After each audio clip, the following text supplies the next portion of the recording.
Chapter 3 of your textbook provides an introduction to deductive arguments, inductive arguments, and fallacies, three of the most important topics in this course. In this video, I'm just going to do a brief overview of what each of these three things are, and then following this video, there will be separate videos on each of the three topics separately. The premises of any argument are put forth as reasons for accepting its conclusion.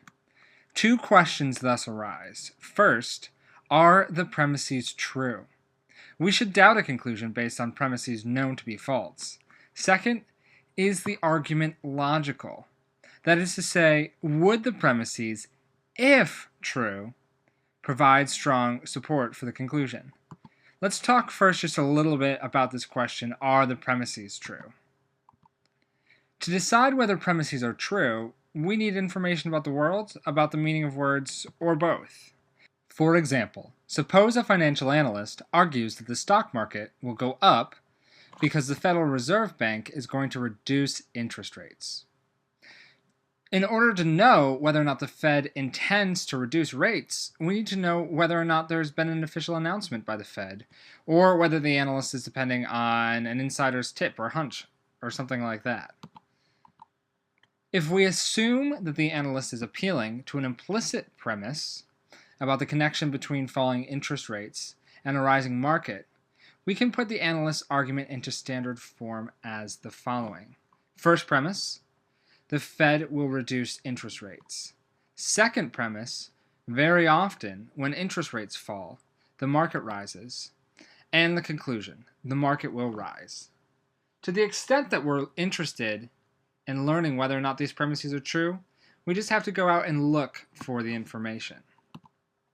Okay, let's turn to this second question. Is the argument logical? That is to say, would the premises, if true, provide strong support for the conclusion?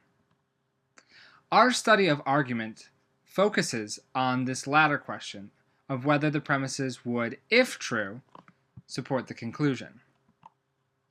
We can do this without knowing whether the premises are actually true. To see why, let's look at our example again. Okay, so we've got the premises, the Fed will reduce interest rates, and very often when interest rates, the market rises, and the conclusion, the market will rise. Now let's say we don't know, for example, whether or not these premises are true. If we stop and think to ourselves, well, if these premises were true, would the conclusion likely be true?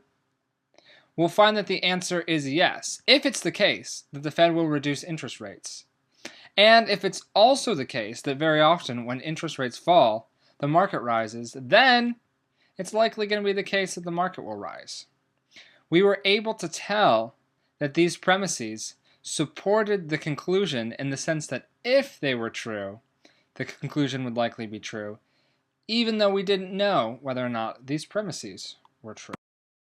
The analyst argument is logical, which is to say that if the analyst has the facts straight, i.e. if both the premises are true, and if other relevant information is not being ignored, then probably the market will rise.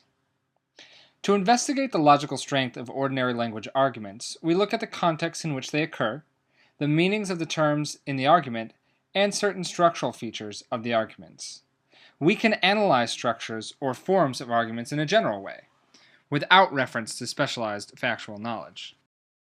This sample argument, for example, an important structural feature is that the claim made in the first premise is linked with the claim made in the conclusion by a generalization that states that two types of things, falling rates and rising markets, regularly go together. This structural feature occurs in many arguments and can be discussed without reference to the factual content of the arguments.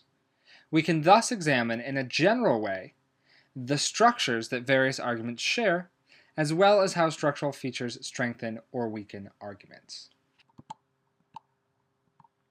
We'll begin addressing such structural questions by distinguishing three types of arguments. To do this, we'll ask whether the premises of an argument 1. Guarantee the truth of a conclusion, 2. Make it probable that the conclusion is true, or 3. fail to provide support for the conclusion. We can assess arguments in this way without knowing whether their premises and conclusions are actually true. All right, the first category of argument, the argument that guarantees the truth of the conclusion, this is called a deductive argument. Thus, an argument is deductive when its premises and conclusion are related in such a way that the truth of the premises guarantees the truth of the conclusion. A relationship of deductive support holds between premises and the conclusion of a deductive argument. In a deductive argument, if the premises are true, then the conclusion must be true as well. Successful deductive arguments are called valid arguments. The word valid, as it is used in logic and critical thinking, is a technical term that applies to arguments in which the truth of the premises guarantees the truth of the conclusion. That is, it applies to arguments in which, if the premises are true, the conclusion must also be true. The next video focuses on deductive arguments and will provide several examples of such. The second type of argument, that is, an argument that makes it probable that the conclusion is true but doesn't guarantee the truth, is an inductive argument. In inductive arguments, if the premises are true, then probably the conclusion is true, but it might be false. Inductive support provides good reasons, but not conclusive reasons to accept the conclusion. In the third category, the category of arguments that fail to provide support for the conclusion, are fallacies. In a fallacy or fallacious argument, the alleged evidence offers only very weak support or is completely irrelevant to the conclusion.